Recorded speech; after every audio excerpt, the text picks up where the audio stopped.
எல்லா பெருமைகளும் இறைவன் ஒருவனுக்கு. நம் அனைவர் மீதும் இறைவன் புறத்திலிருந்து அமைதியும் சமாதானமும் நிறைவாக உண்டாகட்டும். இன்றைய தியான வகுப்பை நாம் பெறுவோம். ஜனவரி 1 நடைபெற்ற இறைவழி தியான வகுப்பின் அடிப்படை புரிதல்களை கற்றறிந்தவர்களுக்காக இந்த பயிற்சி வகுப்பு, ப்ராக்டிஸ் செஷன். இப்போ நம்ம என்ன பண்ணிட்டு இருக்கோம் அப்படின்னா, தியானத்துக்கு தயாராகக்கூடிய நிலையில் இருந்து கொண்டிருக்கோம். நாம் இன்னும் தியானம் செய்ய ஆரம்பிக்கல. தியானம் செய்யறதுக்கு நாம வார்ம் அப் பண்ணிட்டு இருக்கோம். சரி, இப்போ இந்த உலகத்திலேயே ரொம்ப பெரிய படைப்பு எது அப்படின்ற ஒரு கேள்விய மற்றவங்க கிட்ட கேட்டாலோ, நமக்கு நாமளே கேட்டுக்கிட்டாலோ, அதுக்கு என்ன பதில்கள்லாம் வரும் அப்படின்னா,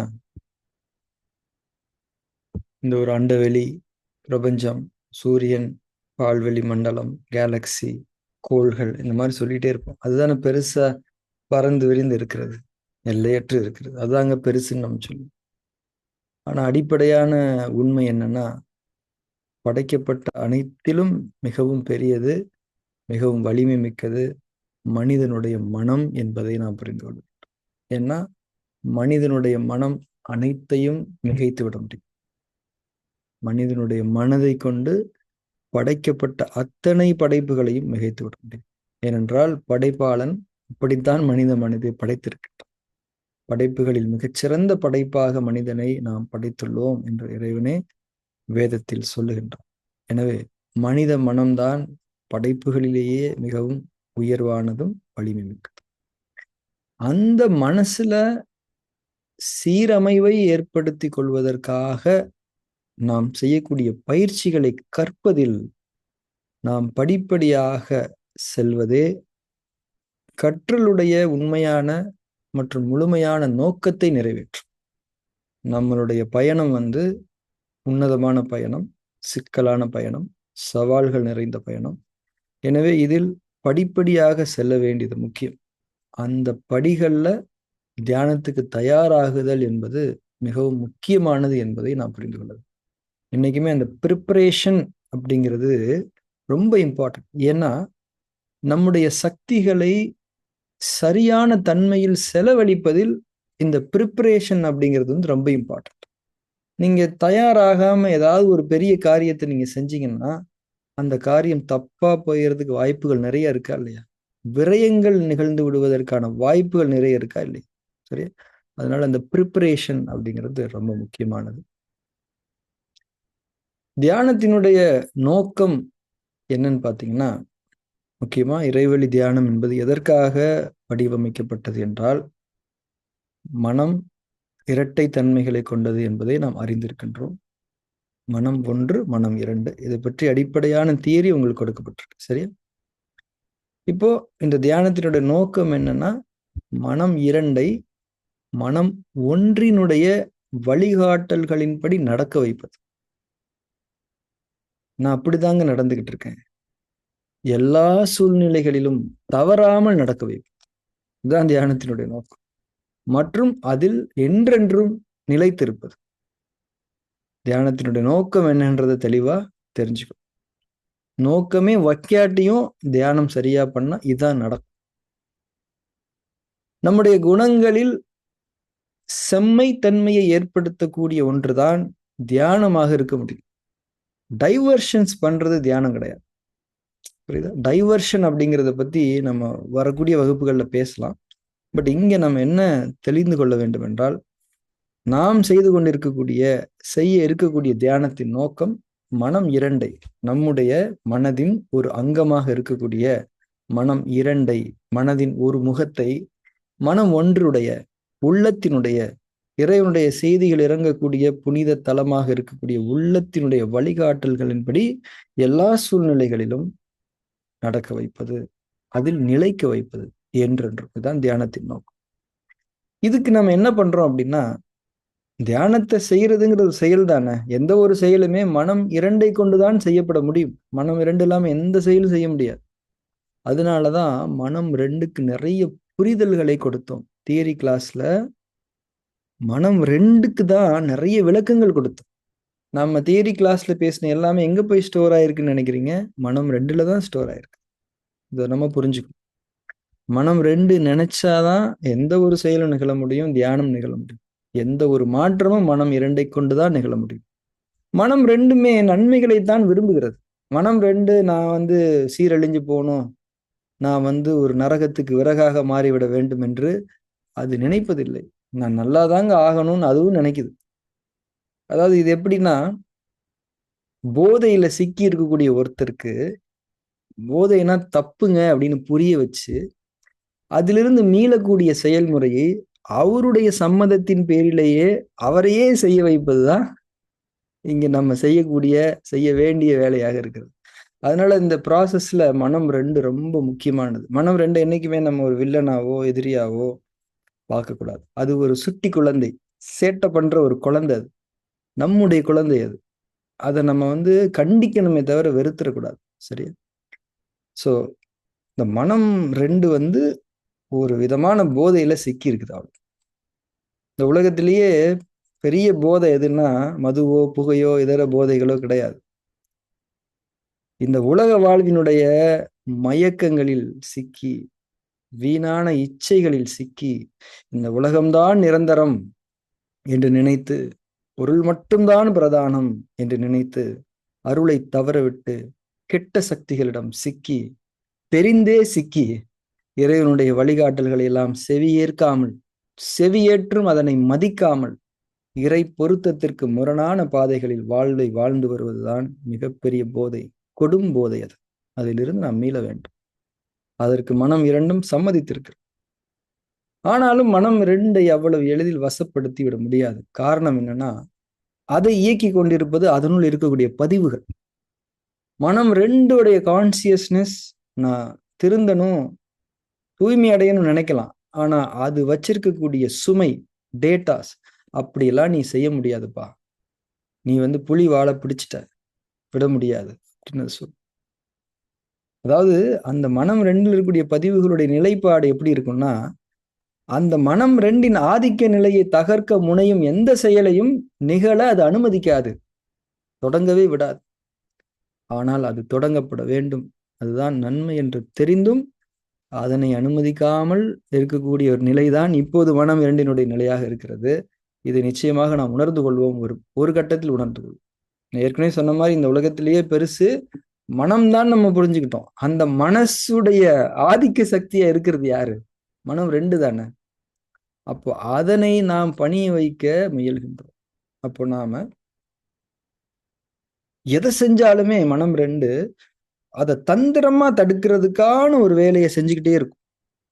அதை எப்படி தெரியுமா?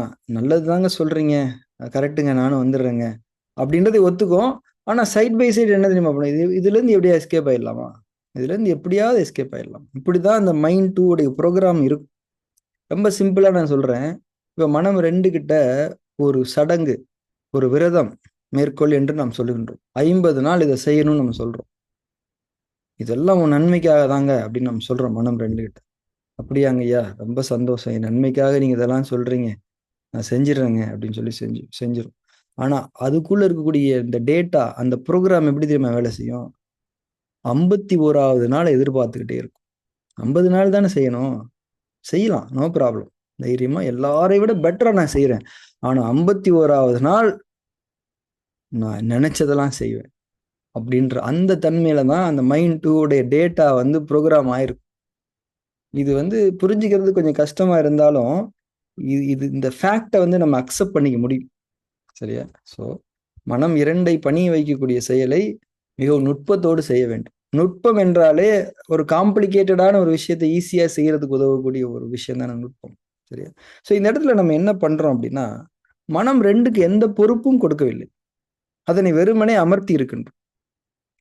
அகசூழல்ல நம்ம திரும்பினா கூட மனம் 2 அதனுடைய ஆதிக்கத்திலேயே இருந்து கொள்ள விரும்பும். அதுக்கு ஏதாவது வழிமுறை கண்டுபிடிக்கும். என்னால உட்காரவே முடியலையே, நான் மந்திரம் சொல்லலாமா, ஜெபம் சொல்லலாமா, இறைவனுடைய பெயர்களை எல்லாம் சொல்லிக்கொண்டே இருக்கலாமா? அகசூழல் இருந்தா கூட அது நான் தான் லீடா இருக்கணும்னு சொல்லிட்டு அது எதையாவது பண்ணும். நம்ம அதை அனுமதிக்கவே கூடாது. மனம் 2க்கு நாம எந்த விதமான பொறுப்பும் வேலையும் கொடுக்க கூடாது. மனம் ரெண்டுடைய வலிமை மிக்க கருவிகள் ரெண்டு. ஒன்னு கண்ணு, தட் இஸ் ஒன் உடல். அந்த உடல்ல கண்ணு ரொம்ப முக்கியம். உடலையும் அதிட்டானால நிப்பாட்டுறோம், கண்ணையும் மூட சொல்றோம். நீங்க ஒன்றும் பண்ண வேணாம் சாமி, நீங்க உள்ள போய் ஜாலியா இருங்க. நீங்க மந்திரம் சொல்ல வேணாம், நம்பர் கவுண்ட் பண்ண வேண்டாம், ஜபம் பண்ண வேண்டாம், இறைவனுடைய பேரை கூட சொல்லக்கூடாதா, ஒன்றும் வேண்டாம். நீங்க எந்த ஒரு வேலையும் செய்ய வேண்டாம். நீங்க அமைதியா இருங்க. அமைதியா இருக்க வைக்கணும். ஸோ இதுதான் தியானம். தியானம் அப்படித்தான் வடிவமைக்கப்பட்டிருக்கிறது. ஸோ இந்த இடத்துல நாம வந்து தயாராகிறது எவ்வளவு முக்கியன்றதை புரிஞ்சுக்கணும்.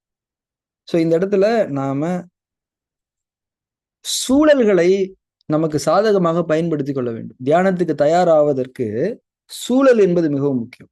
இப்போ வெறுமனே கண்ண மூடி உட்கார்றது தானே அப்படின்னு நீங்க நினைக்கலாம். ஆனா அது அவ்வளவு ஈஸி கிடையாது. ஒரு நாள் பண்ணலாம், 2 நாள் பண்ணலாம்.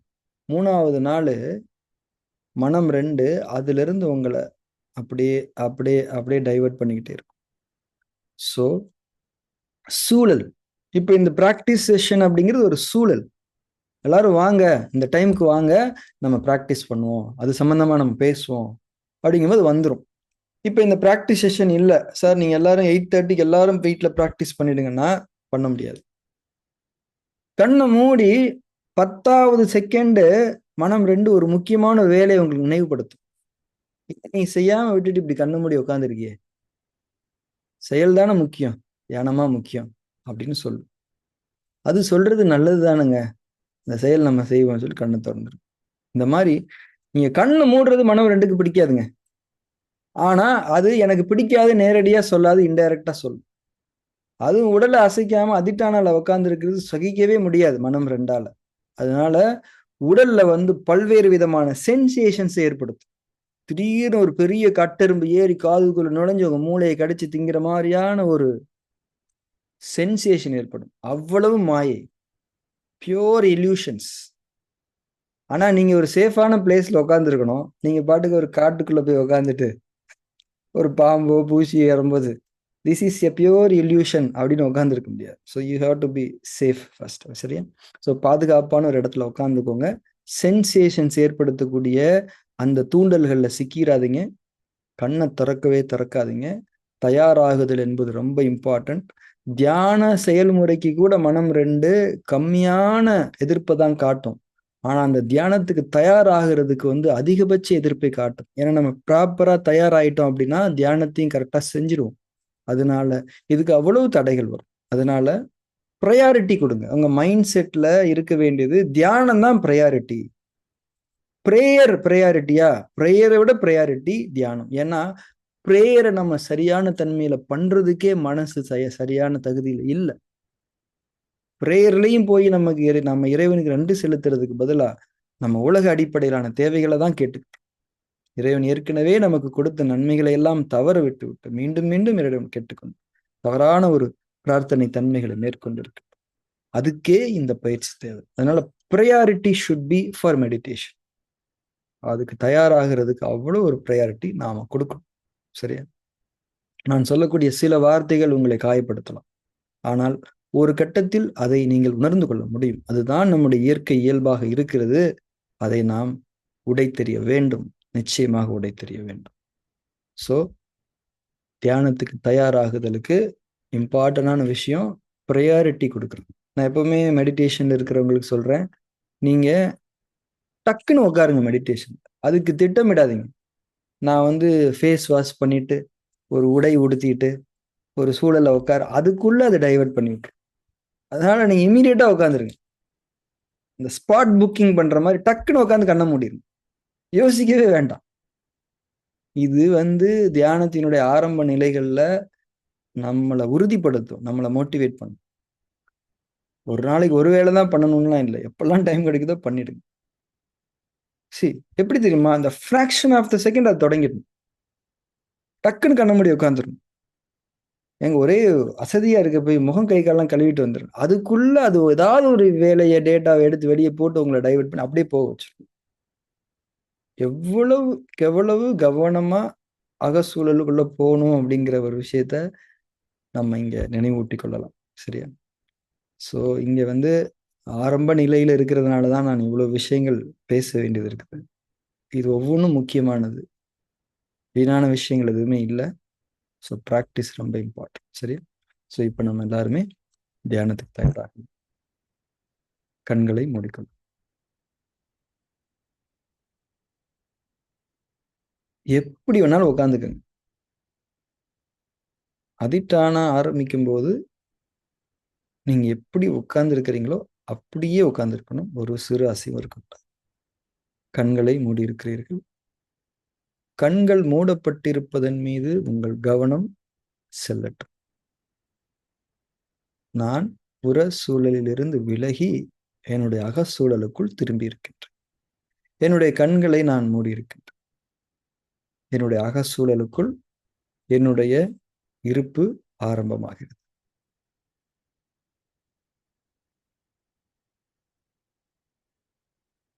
உடலை அதிட்டானாவில் நாம் நிலைப்படுத்த இருக்கின்றோம். அதிட்டானா என்பது ஒரு சிலை போல அசைவற்ற தன்மையில் உடலை நிலைநிறுத்தி வைப்பதாகும். உடலில் எங்கும் இறுக்கம் என்பது இருக்கக்கூடாது. தளர்வு இருக்க வேண்டும். பூரணமான தளர்வு, அசைவற்ற தன்மை இருக்க வேண்டும்.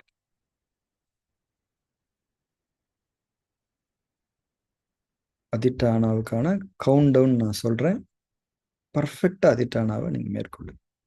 10, 9, 8, 7, 6, 5, 4, 3, 2, 1. மிக உறுதியான அதிட்டானாவை மேற்கொள்ளுங்க. ஒரு சிறிதும் அசைவு இருக்கக்கூடாது. இறுக்கம் இருக்கக்கூடாது. தளர்வாக கண்கள் மூடியிருப்பது அதிட்டானா. இவ்விரண்டை தவிர எந்த கட்டளையும் உங்களுக்கு இல்லை. எதையும் நீங்கள் செய்யவும் செய்யாமல் இருக்கவும் எந்த வழிகாட்டல்களும் இல்லை. அகசூழலில் நிலைத்து தொடர்ந்து இருந்து கொண்டிருக்கிறது. தியானம் அழகிய முறையில் தொடங்கியிருக்கிறது.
எண்ணங்கள் என்ன வேண்டுமானாலும் வரட்டும்.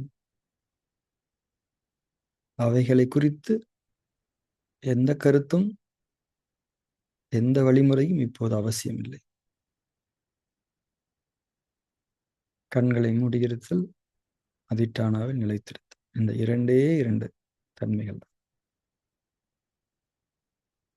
தியானத்தில் தொடர்ந்திருங்கள்.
அகசூழலில் நிலைத்து இருந்து கொண்டிருக்கின்றோம். சுதந்திரமாக உணருங்கள். எந்த அழுத்தங்களையும் மனதளவில் ஏற்படுத்திக் கொள்ள வேண்டாம். கண்களை திறக்கக்கூடாது, உடல் அசையக்கூடாது. இந்த 2 மட்டும்தான். மற்றபடி அனைத்தும் உங்களுக்கு அனுமதிக்கப்பட்டு. இறுக்கம் மனதளவிலும் வேண்டாம், உடல் அளவிலும் வேண்டாம். சூழலில் நாம் நிலைத்திருக்கின்றோம். இது முக்கியமானது. மனிதர்களாகிய நம்முடைய வாழ்வில் சீரமைவுகளை நாம் நிகழ்த்தி கொள்ள வேண்டும் என்றால் இந்த செயல், நாம் செய்து கொண்டிருக்கக்கூடிய இந்த செயல் அவசியமானது என்பதை உணர்ந்து சகித்து கொண்டு அகத்தில் நிலை பெற்றிருங்கள்.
அதிட்டானாவிலிருந்து தளர்ந்து கொள்ளலாம். தியானத்தில் தொடர்ந்து இருக்கலாம். கண்களை திறக்க வேண்டாம். அதிட்டானாவிலிருந்து தளர்ந்து கொள்ளலாம்.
நாம் தியானத்தை நிறைவு செய்து கொள்ளலாம்.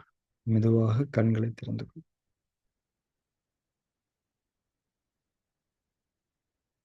ஸோ எகெயின் நாம் இதுவரைக்கும் செஞ்சது தியானத்துக்கு தயாராகுதல், ப்ரிப்பரேஷன் தான்.